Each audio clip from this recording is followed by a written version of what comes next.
Hello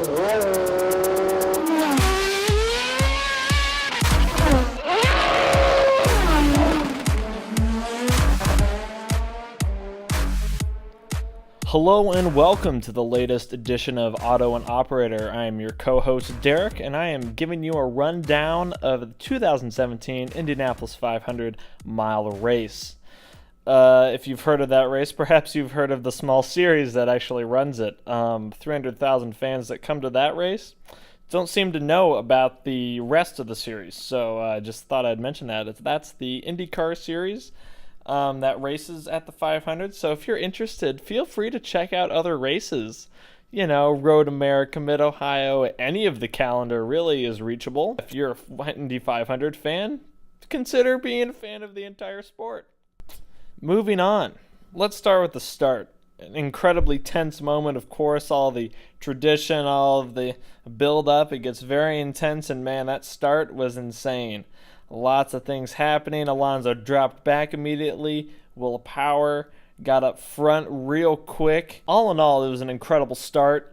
Very exciting, tight racing, 3 wide, 2 wide, a lot. But at the same time, no stupid mistakes. I'm always bummed when there's a first corner crash because I just feel like it sort of hurts the series. Makes it seem like, you know, that it's a bunch of newbies that have never done this before sort of thing. So I'm always the most impressed when there's incredible racing and there are no wrecks. Speaking of wrecks, we get a ways into the race, and then Jay Howard clips the wall, comes right down in front of Scott Dixon. Scott Dixon takes a flight probably about 30 feet in the air. A terrifying accident. I saw it in the truck. I thought Dixon, one of the coolest, most relaxed guys in the paddock, with an awesome family. You know, I thought he was going to be seriously hurt or worse. But he got out of that car so quick because, you know, his family, his wife, his kids were terrified at the potential result of such a intense, brutal-looking crash. So very glad he's okay. And what an annoying response from Jay Howard. Mr. hasn't had a ride for 5 years or whatever it was. Having the nerve to say it was Hunter Ray that pushed him wide up into the marbles. There's an onboard of Hunter Ray. He kept his line so tight. He's a series champion. He's won the 500. Please, I think it's a little much to so quickly criticize him of not holding his line. Very unfortunate that happened to Dixon. Obviously had a car for the win for the race, so it's too bad we couldn't see him in there with the mix.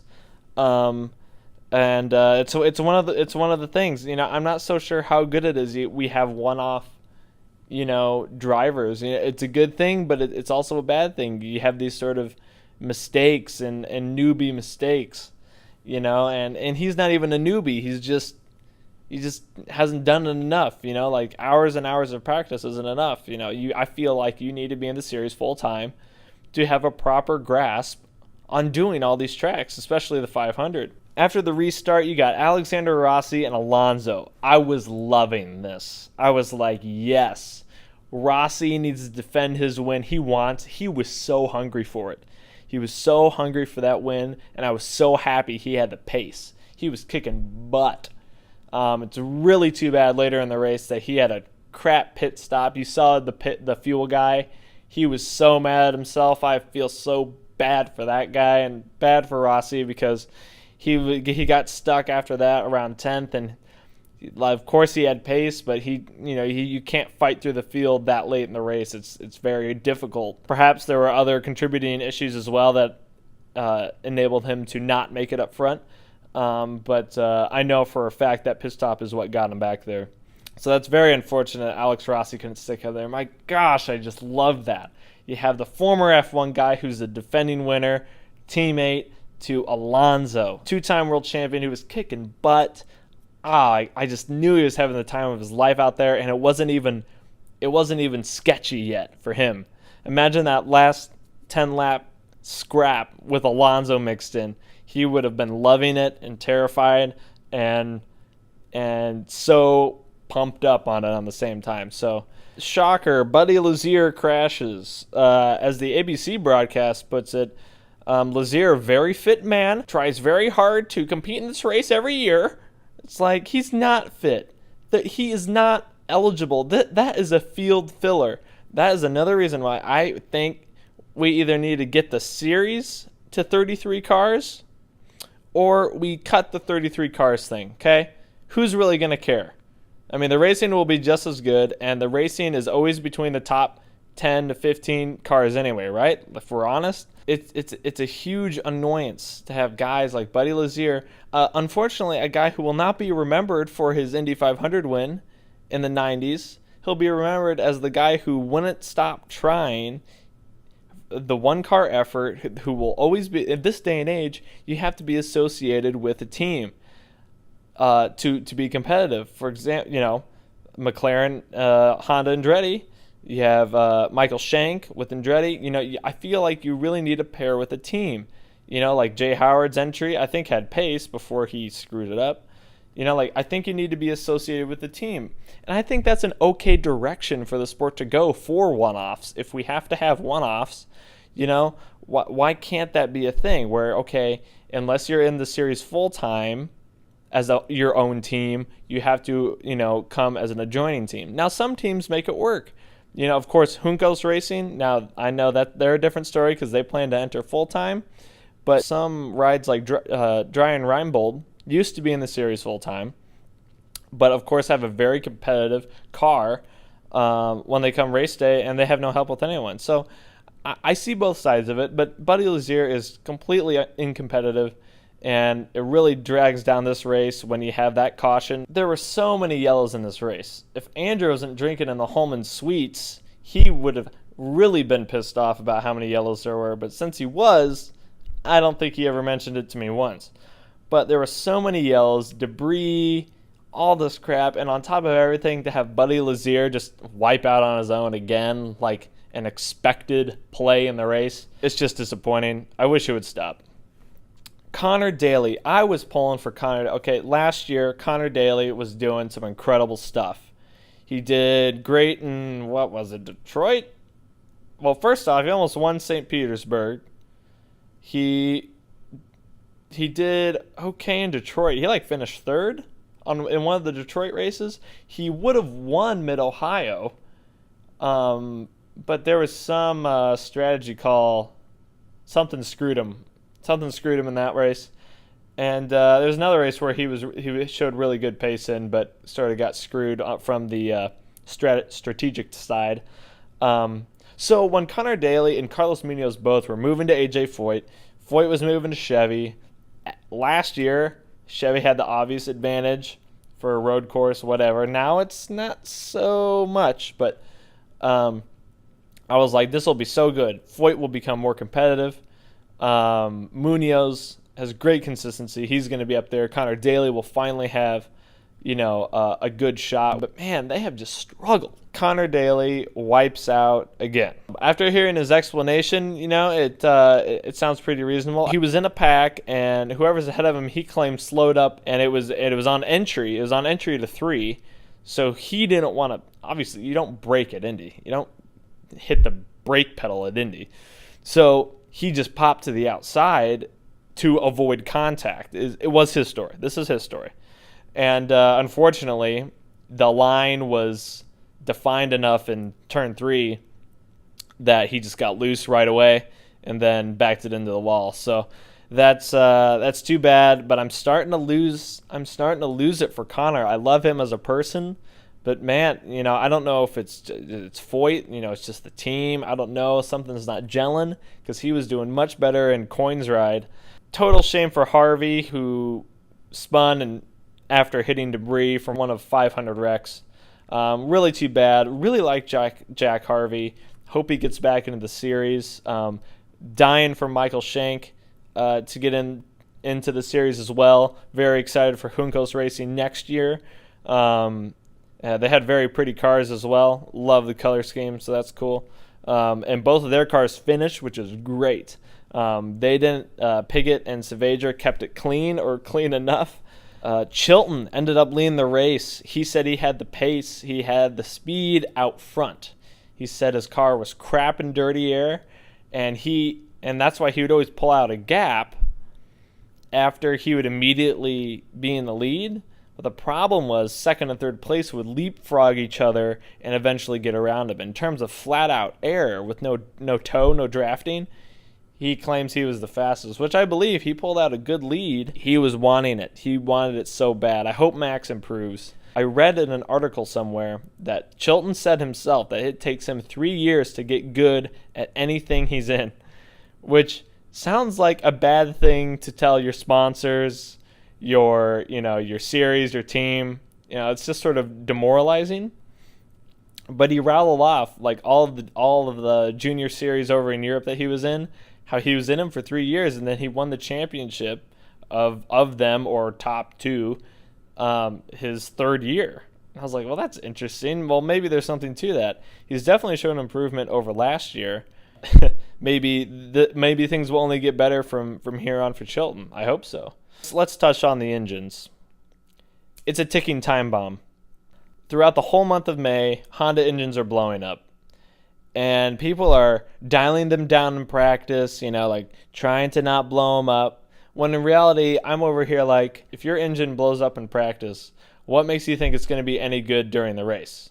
So, like, what's the point of coddling your practice engine, or your practice setup if you're not going to run that in the race anyway, and in the end, you're still risking blowing it up anyway?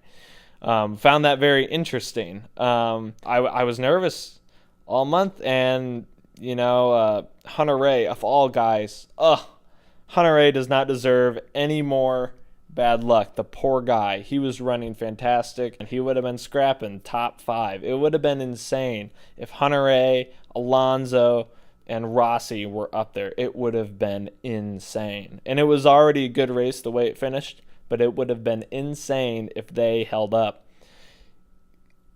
One thing that wouldn't have been awesome was if Kimball's engine didn't blow up, I was going to punch someone in the face.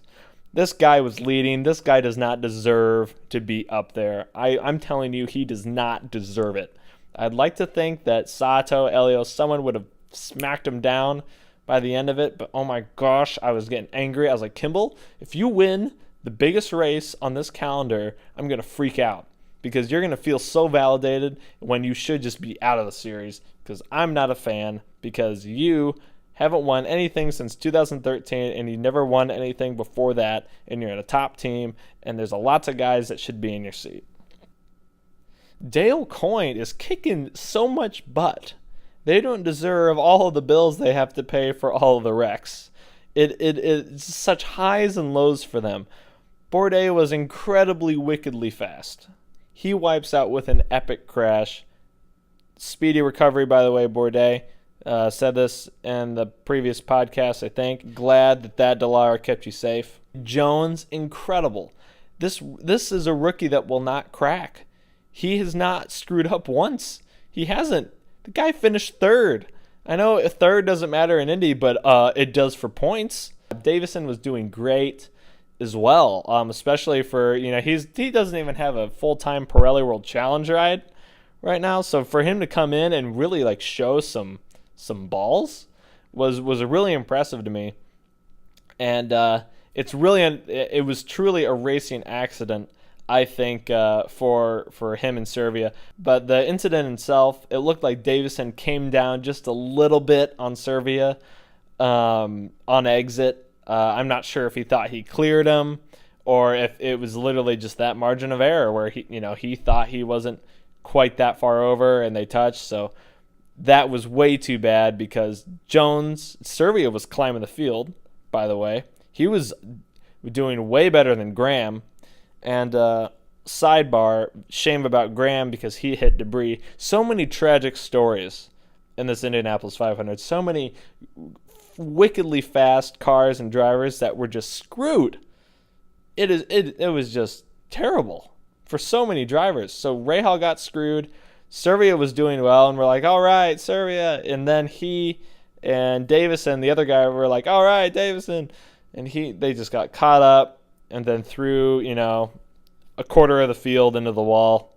So it was an awesome showdown between Elio and Sato. You got the 3-time winner. Everyone's like, oh, he's going to get his 4th, and Sato, it's like, come on, Sato, you deserve better, man. Like he is one of the nicest guys, and he's just so passionate despite what crap luck, and obviously Foyt's not very good. This whole team, like Hawksworth threw that whole team under the bus saying that they were garbage, and Sato would never say anything like that, but maybe that's what it was. He needed a better team, and he's already showing. He's been up front more all year, and to see him up there, I was pulling for him. Sidebar rant: if we're honest with each other, Americans are not very into motor racing. They really aren't. So while I'm so glad this epic series is rooted here in America, our success stops at basically exactly where we're at. We can't do any more unless we have growth in diversity, and we have diverse groups of drivers. The Japanese are crazy about motorsport. This win is huge in Japan, and it's so awesome because I want to get back. I want the IndyCar series back in Japan. I want them in China. I want them in Europe. Britain, Rockingham. There's an oval there. Like, there's no reason why we shouldn't be peppered across the globe. When there's fighters like Sato in your field, you want him to win. He hadn't won since Long Beach, 2013? Is that what it was? He just grabbed that opportunity by the balls and took it home. And I love that. All in all, an incredible Indianapolis 500. Can't wait for next year. Can't wait for the rest of the season. Please comment, share, let us know what you think of the podcast. Give us stuff to discuss, things you want to hear about. Anything really. This podcast is for IndyCar fans, and we just want to spread the love.